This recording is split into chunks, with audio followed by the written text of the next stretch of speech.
es la clase que nos ocupa hoy. Bien, comenzando con esta unidad, es importante entender sobre qué nos vamos a basar para hablar sobre la física térmica.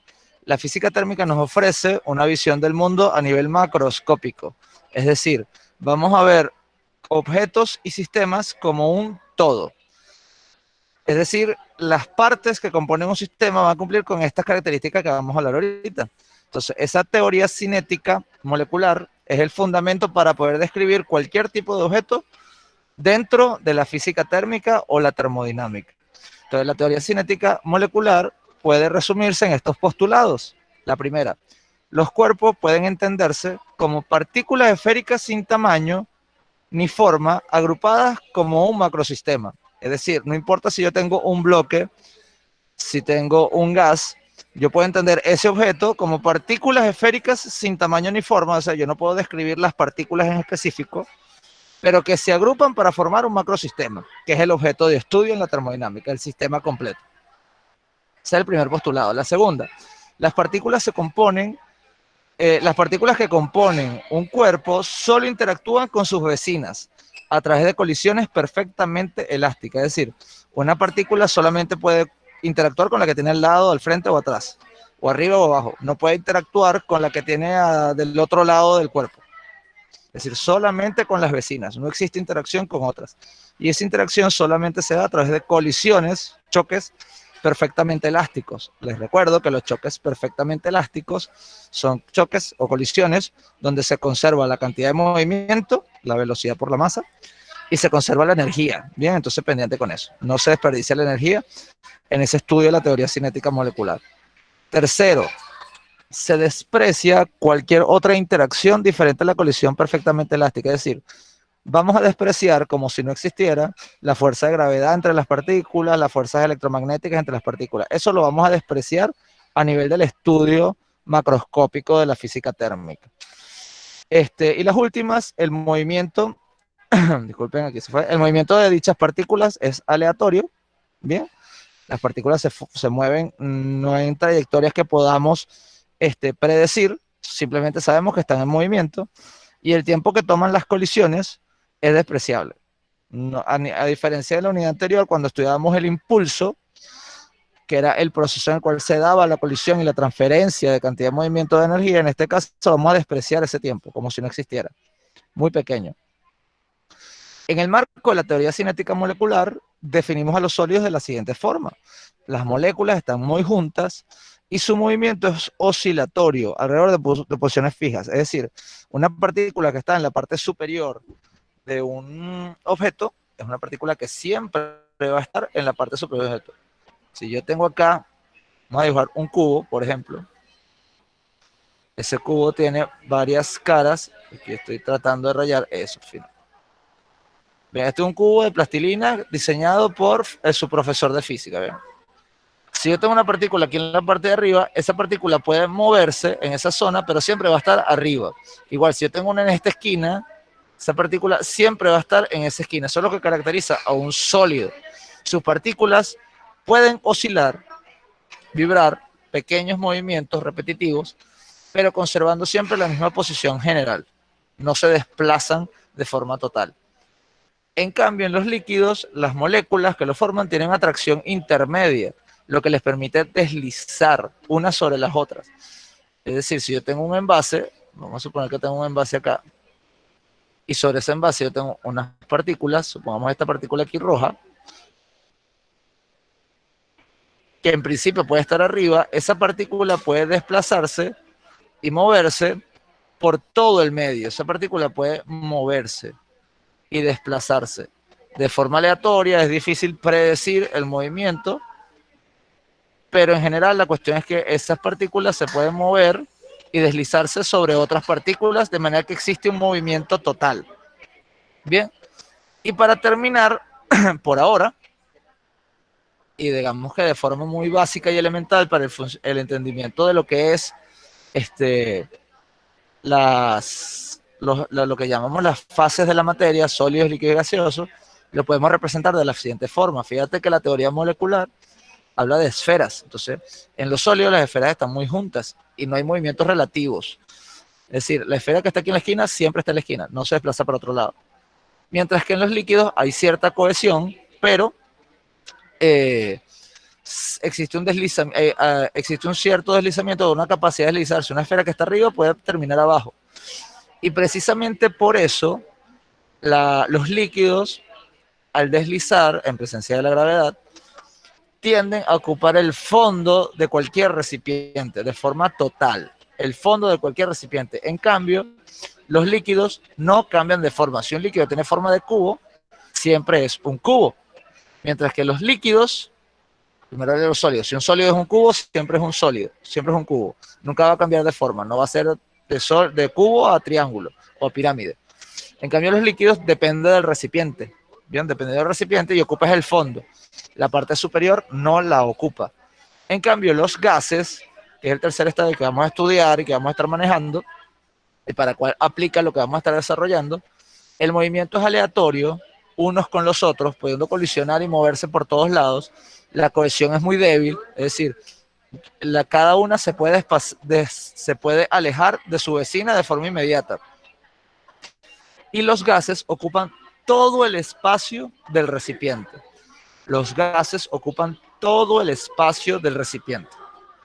Entonces, sustentados en la teoría cinética molecular, yo puedo definir las tres fases de la materia más elementales: los sólidos, los líquidos y los gaseosos. Ahora, estas llamadas fases de la materia pueden cambiar, y cada cambio de fase representa un fenómeno físico específico. Bien, el sólido es un estado en el cual la temperatura tiende a ser baja. Bien, y aquí importante, estoy introduciendo el concepto de temperatura. Los sólidos tienden a ser de temperatura baja y sus partículas tienden a estar bien agrupadas, de manera que no cambien de forma. Cuando un sólido pasa al líquido, entendemos de manera cotidiana, se está derritiendo. Ese proceso se llama fusión. Entonces, cuando un hielo se está fundiendo, se convierte en líquido. Bien, y por eso también hablamos de infusiones, que estamos metiéndolo en los líquidos. Bien, y el líquido cuando pasa a gas se llama vaporización. Bien, que es lo que normalmente entendemos en el ciclo del agua. Del agua sólida, hielo, pasa a líquido, fusionándose, luego o fundiéndose. Luego del líquido pasa a gas vaporizándose, que normalmente también utilizamos el término evaporar. Bien, pero es correcto decir vaporizarse, convirtiéndose en vapor. Ahora, el proceso inverso, el gas a líquido, se llama condensación. Bien, se está condensando las partículas, uniéndose las partículas del gas para convertirse en líquido. Y de líquido a sólido se llama solidificación. Bien, que también decimos se está congelando porque lo asociamos a la temperatura. Bien, solidificación. Ahora, hay materiales que pueden pasar de sólido a gas sin tener que ser líquidos en algún momento. Ese proceso se llama sublimación. El hielo seco, por ejemplo, es un tipo de cuerpo de materiales que de sólido, de un bloque de hielo seco, pasa directamente a gas, no moja, no se convierte en líquido. Por eso el hielo seco se tiende a utilizar para conservar helados o comida, porque si se combina con agua, la comida puede descomponerse. En cambio, el convertirse directamente en gas, no participas en la descomposición de las comidas. Y cuando un gas se convierte directamente en sólido, que es lo que hacemos con el hielo, los extintores botan como una espuma, que no es directamente un líquido. Ellos tienen un gas comprimido adentro que se pasa por un proceso que se llama deposición. En la deposición, el gas se convierte en sólido. Estos procesos inversos también los tienden a llamar sublimación inversa. En vez de deposición dicen sublimación inversa. Y en vez de condensación, por ejemplo, tienden a decir evaporación inversa. Y en vez de solidificación, fusión inversa, señalando que es el camino contrario. Hay un cuarto estado de la materia que podemos estudiar ahorita, que vamos a mencionar, que es el plasma.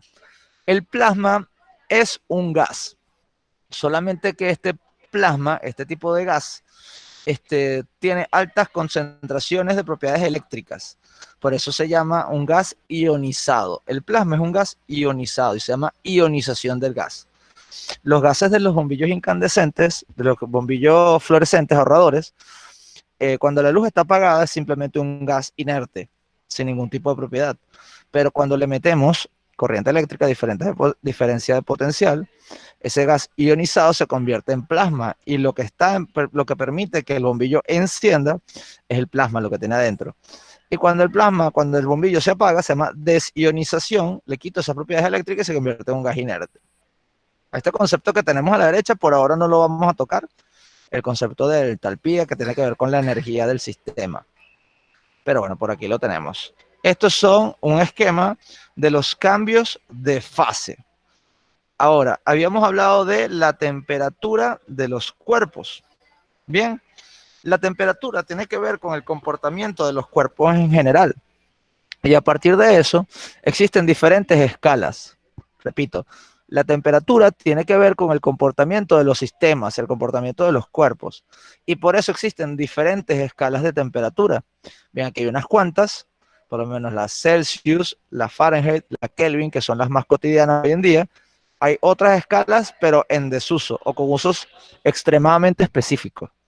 Entonces vamos a enfocarnos en estas primeras tres escalas. Fíjense el dibujo que tengo a la izquierda.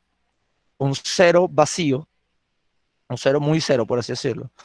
Esto es un copo de nieve, lo que indica punto de congelación del agua. Una casa, que equivaldría a decir temperatura ambiente. Una persona, que equivaldría a decir temperatura corporal. Y esta brisa, que equivale a decir punto de evaporación del agua, punto de evaporación del agua, ¿bien? O de ebullición, cuando pasa de líquido a gaseoso. Esto de temperatura ambiental también depende. En Valencia la temperatura ambiental no es 21 grados, ni siquiera en promedio.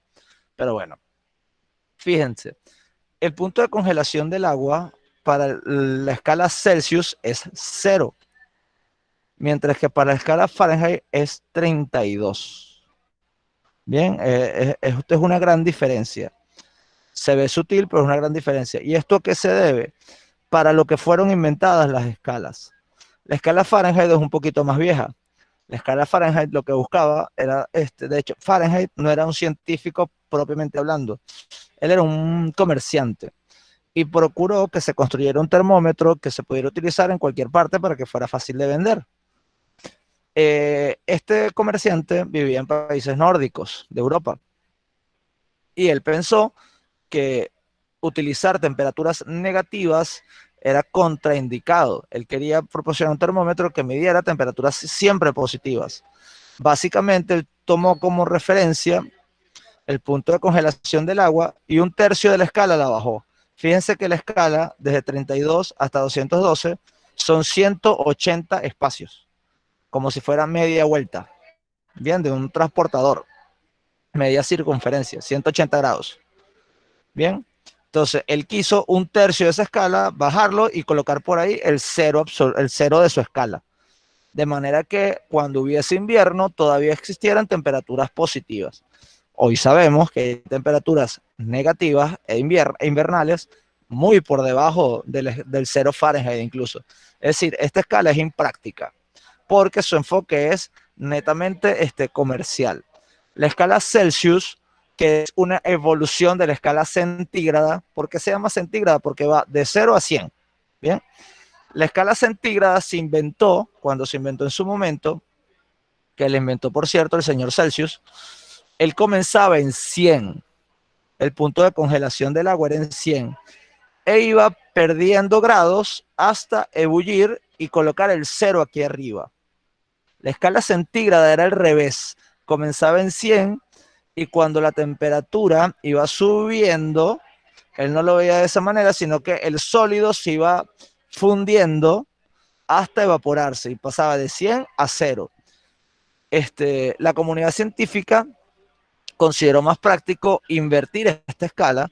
Si se dan cuenta, es una escala basada en el agua, una escala muy práctica a nivel de cocina, por ejemplo, o a nivel de labores cotidianas de todos nosotros como seres humanos en la calle. considero prudente invertir la escala, comenzar en 0 y a medida que sube la energía, sube la temperatura, terminar en 100.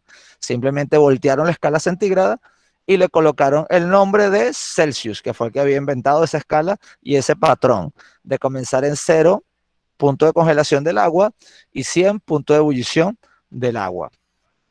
Ahora, fíjense, aquí abajo la temperatura más baja, un negativo de 273, un negativo mucho más bajo, menos 459. ¿Por qué la diferencia? Les recuerdo que Celsius dividió su escala en 100, mientras que Fahrenheit dividió su escala en 180. Simplemente son diferentes enfoques de la temperatura, de ese comportamiento, en este caso del cuerpo humano y del agua.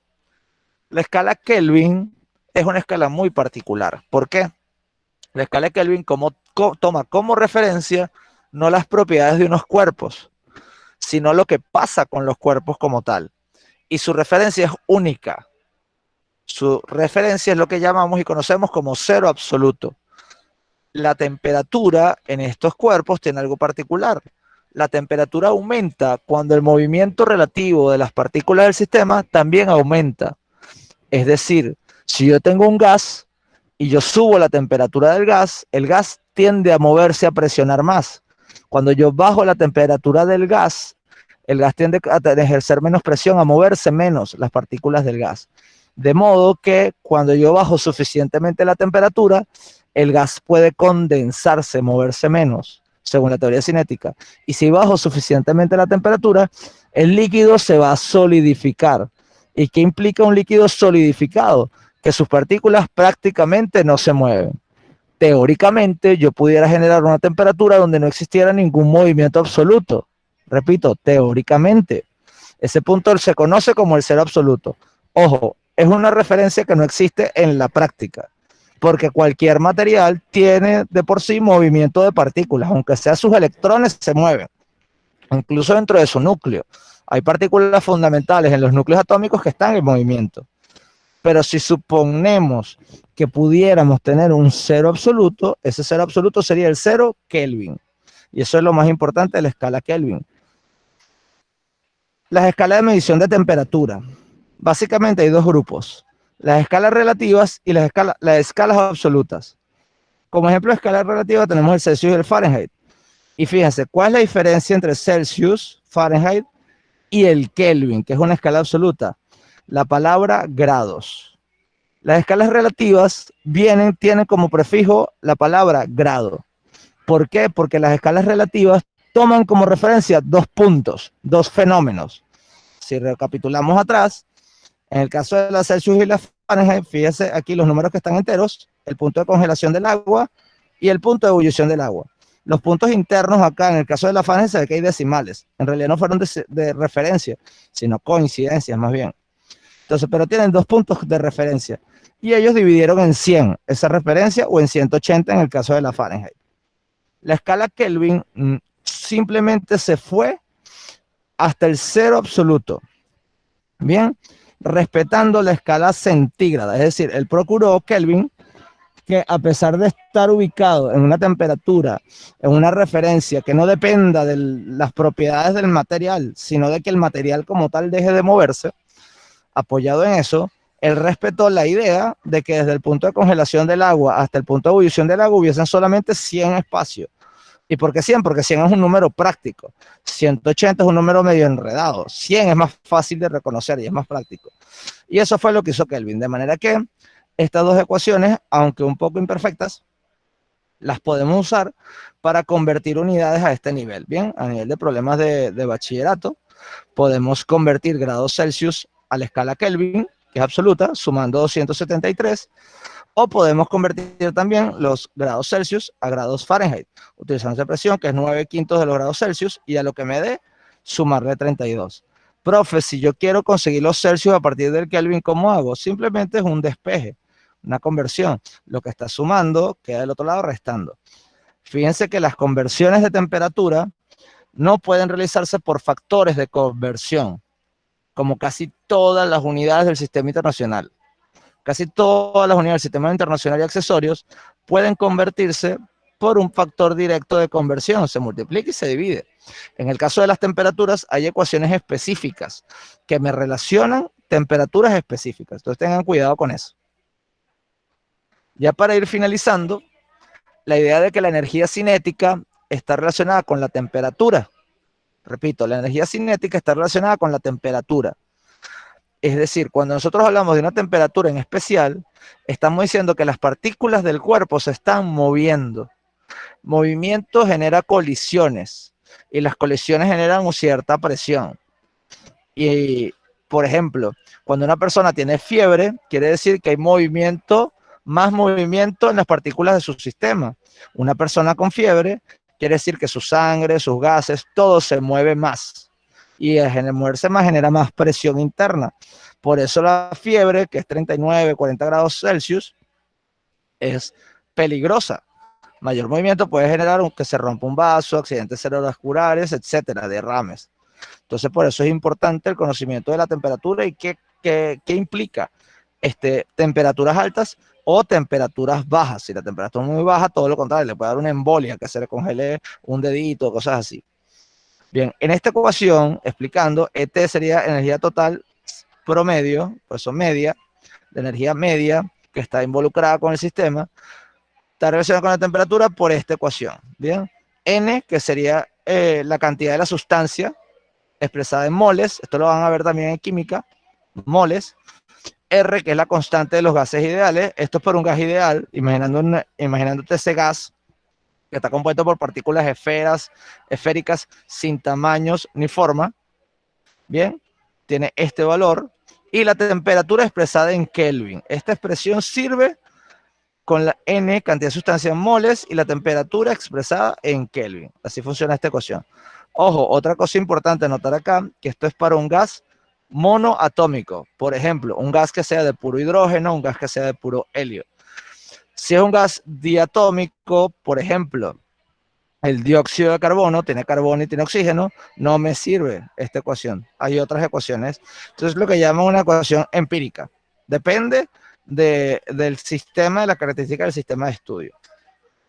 Y por último, ya finalizando esta primera parte, tenemos el concepto de energía interna. La energía interna, el concepto de energía interna es la suma, bien, de todas las energías que pueden tener un sistema a nivel macroscópico. Es decir, yo voy a sumar todas las energías cinéticas individuales de las partículas, todas, y voy a sumar también las interacciones potenciales internas, es decir, también la interacción gravitatoria, la interacción electromagnética, incluso las interacciones nucleares, que veremos más adelante el año que viene cuando veamos física atómica. Hay interacciones nucleares de fuerza nuclear fuerte, de fuerza electrodébil, que están presentes en el núcleo. Todas esas sumas de toda esa energía es lo que conocemos como energía interna. Esa energía interna participa en las transformaciones macroscópicas de un sistema. Es decir, un cubo de hielo se derrite, eso es una transformación macroscópica.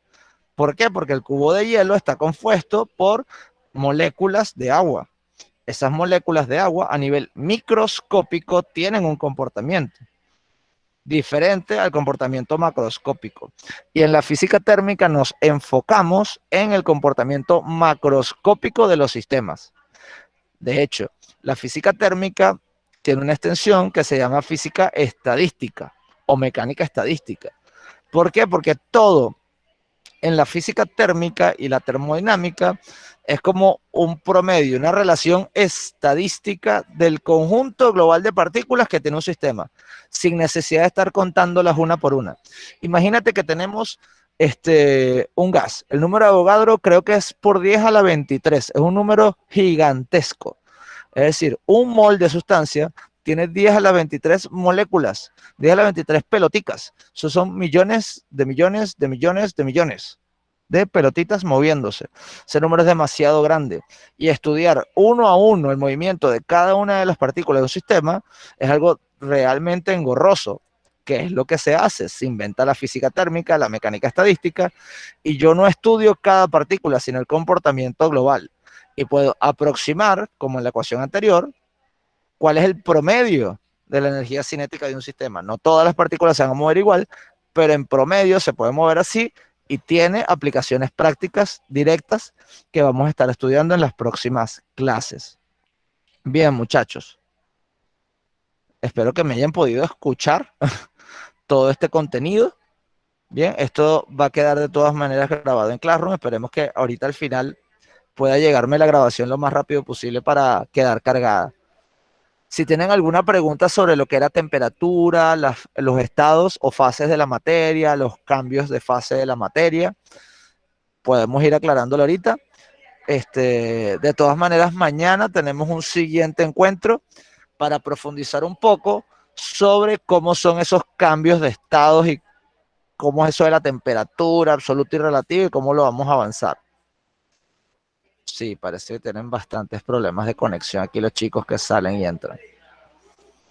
Bien, parece que no hay dudas por ahora. ¿Alguna duda con la asignación que está pendiente de la unidad anterior que estamos cerrando? Movimiento circular de los satélites. Todo está bien. Bueno, muchachos, Sí, traten profe, de... creo que sí. Adelante. Bueno, muchachos, traten de adelantar esa infografía para que por lo menos esquematicen su infografía y mañana, que tenemos el siguiente encuentro, puedan preguntarme cualquier duda que tengan sobre esa infografía. Enfóquense mucho, como les dije, en los criterios a evaluar de la infografía. Eso es lo más puntual que deben prestar atención para poder sacar la mejor nota posible. Y bueno, podemos entonces ir a almorzar, creo. Si este es el último encuentro, entonces bueno, si ya no hay más dudas, podemos dejarlo hasta aquí entonces. Bueno, dicen chao cuando se despidan. Se cuidan mucho. Chao, profe. Cuídense. Chao, profe. Chao, chao. Chao, profe. Muy bien, chao.